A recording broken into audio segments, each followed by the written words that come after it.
Bonjour, bonjour, je suis très heureux de vous retrouver ce matin, parler de l'actualité de la crypto-monnaie et du monde merveilleux de la blockchain. Pour ceux qui viennent de nous prendre en marche, activez la cloche de notification, abonnez-vous pour ne rien rater des prochaines vidéos que nous allons lancer ici. Voilà, c'est le meilleur moyen de soutenir la chaîne. Ok? Donc ce matin, nous allons parler d'une crypto-monnaie que vous connaissez déjà. Maintenant, nous nous posons la question sur cette crypto-monnaie est-il le prochain Ethereum? Voilà. Il s'agit de ADA Cardano. Voilà. Est-ce que c'est le prochain Ethereum? On avait déjà fait une vidéo sur ADA. On revient là-dessus encore aujourd'hui parce qu'il fait son petit bonhomme de chemin, mais il fait beaucoup de choses dans l'ombre. Encore, nous avons parlé du cake. On a dit, est-ce que le cake était le prochain Binance? Aujourd'hui, on parle d'ADA. On dit, mais est-ce que ADA, c'est le prochain Ethereum? Voilà, donc on va essayer de donner quelques arguments là-dessus. Voilà. Déjà, comprenez déjà que ADA Cardano, c'est une crypto-monnaie qui est là il y a longtemps. Voilà, ça ne date pas de maintenant, c'est une crypto-monnaie qui est là, mais qui a, comment on appelle, évolué très très lentement, il faut le dire. ADA Cardano a évolué très très très lentement. Voilà. Donc, à un moment, au moment où je l'ai connu même, je sais que à ce moment où on n'avait pas la maîtrise de la blockchain, on n'avait pas de connaissances en tant que tel. On l'a vu à ADA Cardano avec 2 euros après la virgule. Aujourd'hui, ADA Cardano est à 1,15 $. Est-ce que vous voyez? Et donc, avec la mise à jour qui a eu lieu, parce qu'il n'y avait pas de contrat intelligent sur ADA, et donc en 2021, a eu le lancement du contrat intelligent, de sorte que maintenant, ADA Cardano a ce qu'on appelle les contrats intelligents, c'est-à-dire qu'on peut implémenter des applications décentralisées sur sa blockchain maintenant. Il y a plusieurs mises à jour quand tu vas sur la plateforme d'ADA, il y a plusieurs mises à jour à venir. Et donc, le fait d'implémenter, comment on appelle, des applications, qu'on peut mettre des applications sur sa blockchain, cela lui donne les mêmes caractéristiques que Ethereum. Ethereum, sa puissance, c'est quoi? C'est qu'il y a plus d'1 million d'applications sur sa blockchain. 1 million d'applications décentralisées sur sa blockchain. C'est ce qui fait qu'aujourd'hui, l'Ethereum est devenu un peu lent et les frais sont exorbitants. Il dit plus d'1 million. Donc vous comprenez que avec tout ce flux-là qui circule sur sa blockchain, ça le rend difficilement escalable. En plus de ça, comment on appelle, les frais de transaction évoluent tellement énorme que vraiment ça décourage même certains projets qui sont intéressants, mais étant donné qu'ils sont implémentés sur la blockchain Ethereum, les gens n'y vont pas. Donc, du coup, aujourd'hui, Ethereum est en train de partir vers le proof of stake. Et donc, comme il est en train de partir vers le proof of stake, et cela il va aussi passer maintenant sur le layer 2, la couche d'Ethereum numéro 2. Ils vont passer là-dessus, et quand ils vont passer là-bas, les frais seront, comment on appelle, réduits. C'est ce que fait déjà, comment on appelle, Matic Polygon le fait déjà. Ce que Ethereum va venir faire, c'est Matic Polygon fait, et ça fait que les frais sont minimes là-bas. Cardano est sur le layer 2 déjà aussi. Donc, les frais sont minimes là-bas. Maintenant, le fait de lancer des contrats intelligents sur sa blockchain lui donne encore une autre visibilité. Ça fait aujourd'hui qu'il y a une armée de développeurs. C'est-à-dire que je ne dirais pas il y a 2, 3, 4, il dit une armée de développeurs sur Cardano qui sont en train de travailler sur Cardano et ils ne sont pas pressés. Ils ne sont pas du tout pressés. Quand tu vas et que tu te renseignes, tu te rends compte qu'ils ne sont pas du tout pressés parce qu'ils sont en train de créer quelque chose de balèze. Et le CEO même en parle. Il dit qu'ils ne sont pas du tout pressés, que quand tu veux aller loin, tu ménages ta monture. Et donc, eux, ils ont l'intention de faire évoluer ADA au point que certaines applications de la vie réelle puissent aller s'implémenter sur leur blockchain. Et donc, leur blockchain doit avoir a déjà une certaine capacité que les autres n'ont pas. Et donc, ils vont toujours s'efforcer pour se donner encore cette capacité qui est au-delà des autres. Voilà, et donc il passe par toujours le processus de validation ici. Le processus de validation, c'est un POS. Un POS qui est le Proof of Stake. Et donc ce Proof of Stake là, en même temps combiné d'un consensus. Hein? Et donc ce consensus s'effectue sur des validateurs qui sont ici des pools de staking centralisés sur ADA. Et donc ces pools de staking là, ces pools de staking qui permettent de faire la validation de nœuds, c'est-à-dire quand les utilisateurs viennent faire leur staking là-bas, on met ça dans des différents pools. Et ces pools-là, c'est eux-là qui deviennent maintenant des validateurs de nœuds pour sécuriser le réseau. Et donc, actuellement, on a jusqu'à 23 pools.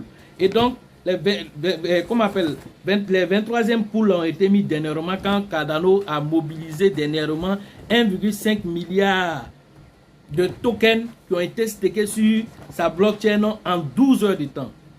1,5 milliard ont été stockés en 12 heures de temps et cela fait l'équivalent de 1,4 milliard de dollars qui ont été injectés dans leur blockchain pour faire ce qu'on appelle le staking là-bas. Et donc du coup, tout ça, ça démontre déjà de la puissance de ce réseau qui est en train de faire son tout bonhomme de chemin. Et donc, quand on dit c'est le prochain Ethereum, ce sont des pièces qu'il faut avoir. On appelle ça des pièces de collection. Voilà. De la même manière, vous avez payé le cake. C'est la même manière vous pouvez payer. Parce qu'à un moment même, il était monté qu'à plus de 2 dollars. Avec la baisse là même, il était descendu jusqu'à 0,89. Je pense que j'en ai payé à ce prix-là, un peu même en bas de ça. Mais actuellement, il est remonté, il est à 1 et quelques déjà. 1,15, 1,20, il tourne dans ce ordre-là. Mais c'est une pièce. D'ici 2025, cette pièce-là, il faut le voir au moins minimum à 100 dollars. Je dis bien minimum.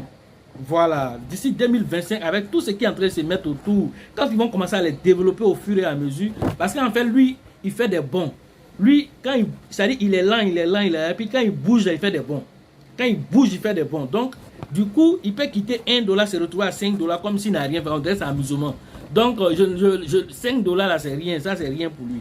Voilà, il faut le voir dans les 100 dollars, même 300 dollars même. Il est capable de le faire. Il a les potentialités de le faire. Il a une communauté très forte aussi. Il a une communauté de holders. Il a une communauté de développeurs d'applications qui sont vraiment, comment on appelle, fantastiques, et ils sont concentrés sur la pièce en train de faire des applications pas possibles. Dernièrement, ils ont fait encore une autre application qui permet encore d'aider tous ceux qui font le farming, en tout cas dans la finance décentralisée, de pouvoir eux-mêmes interagir d'une façon plus nettement intéressante que les autres plateformes. Ils sont en train de travailler sur ça, ils en ont parlé un peu. Et donc, ici, pour dire que vraiment c'est une pièce qui a les potentialités, parce qu'il a les mêmes caractéristiques qu'Ethereum, il fait les mêmes choses qu'Ethereum, mais il va plus rapidement aujourd'hui qu'Ethereum, et l'adoption qui se fait autour de cette monnaie-là est plus énorme actuellement. Et donc s'il continue dans cette fourchette, cette adoption va pousser la pièce à atteindre les sommets.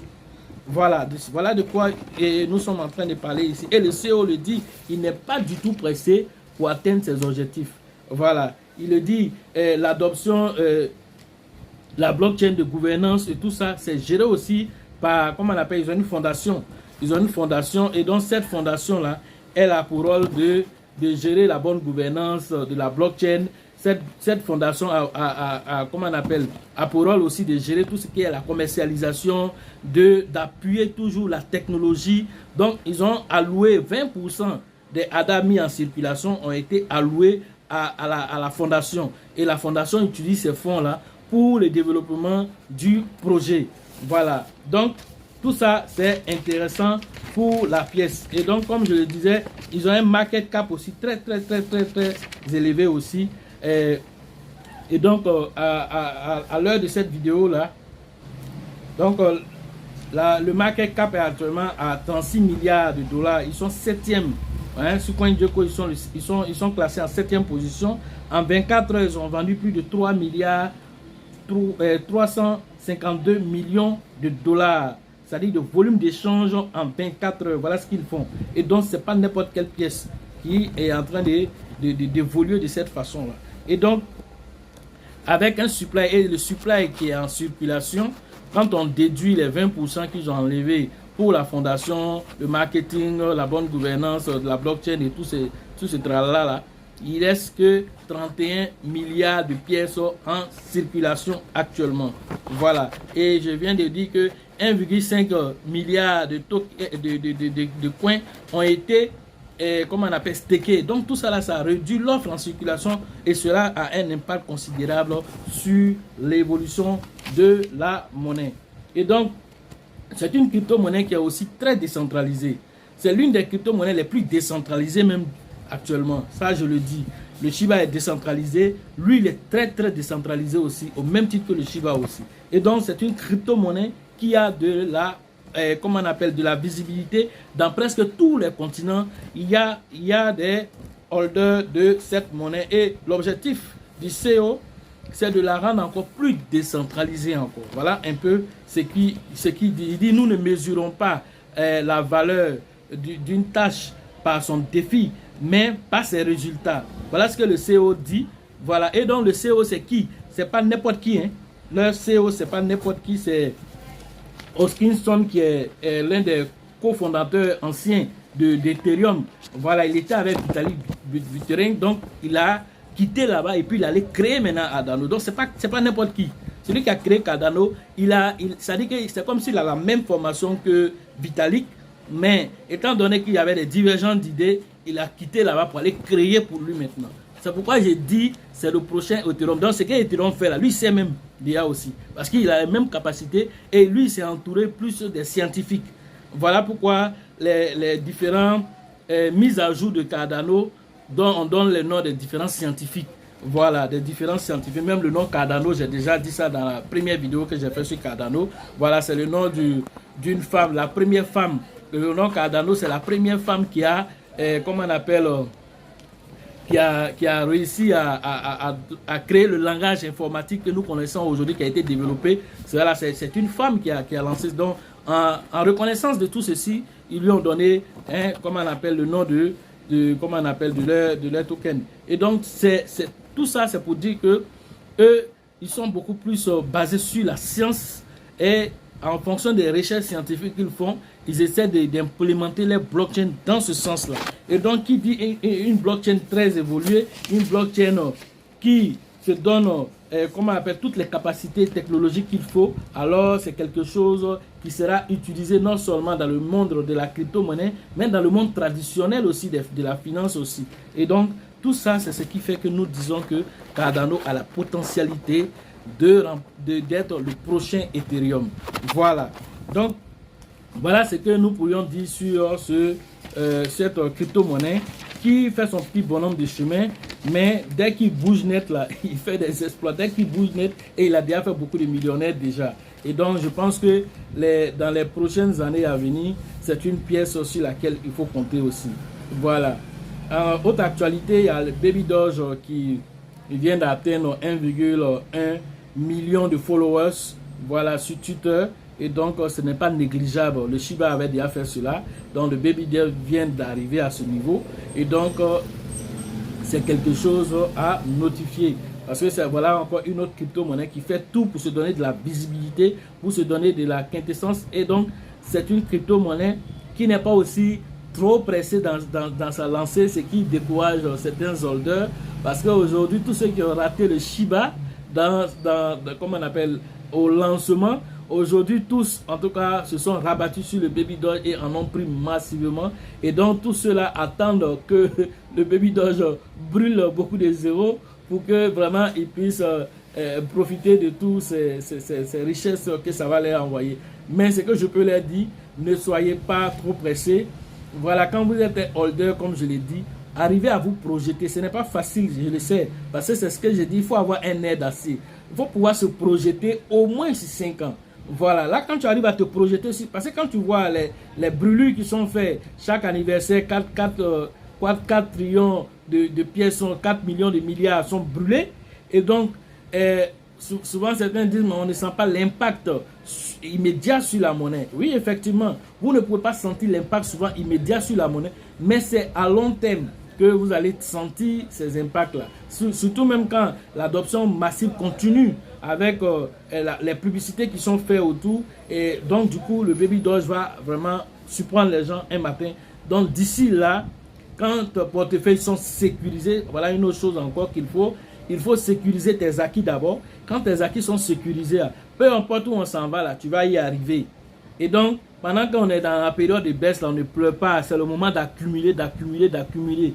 Voilà, il faut accumuler le maximum que tu peux accumuler. De sorte que quand ça serait la période de vente, tu peux dire, bon, telle quantité peut être vendue maintenant et telle autre quantité, on va garder pour la prospérité. Mais si tu as tout vendu au premier niveau parce que toi-même, tu n'en as pas beaucoup, alors, dans 5 ans, là, tu vas dire aux gens, avant, là, moi, j'avais telle quantité de pièces, mais avant, on est toujours dans la même actualité. Donc, du coup, tu ne peux pas dire avant, pendant que tu avais la possibilité d'avoir une bonne stratégie d'entrée, une bonne stratégie de sortie pour pouvoir profiter de tout, comment on appelle, la montée de cette pièce-là.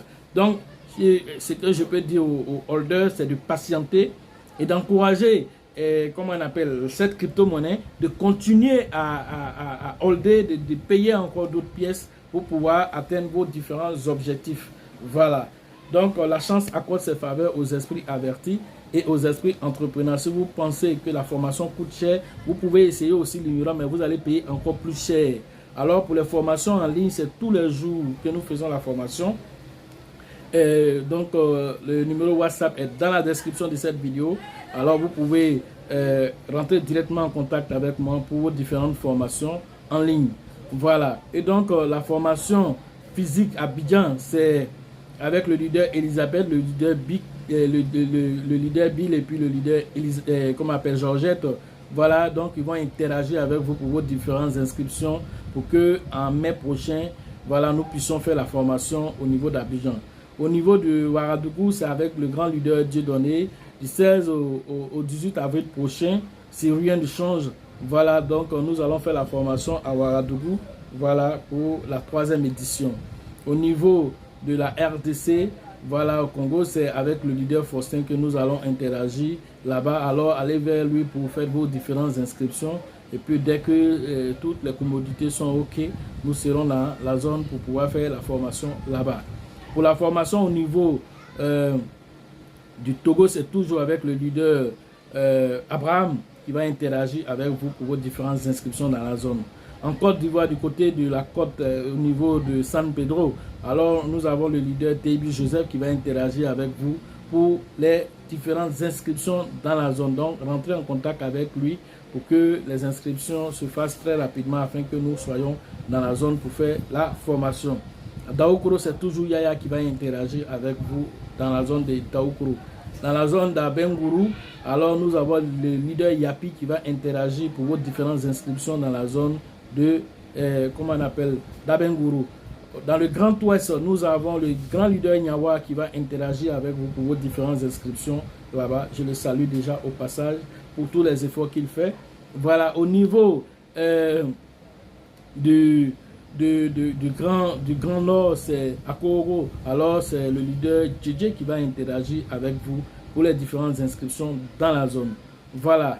Et donc, ici, prend fin la vidéo. Sachez toujours que la chance accorde ses faveurs aux esprits avertis et aux esprits entrepreneurs. Et si vous pensez que la formation coûte cher, essayez l'ignorance. À la prochaine.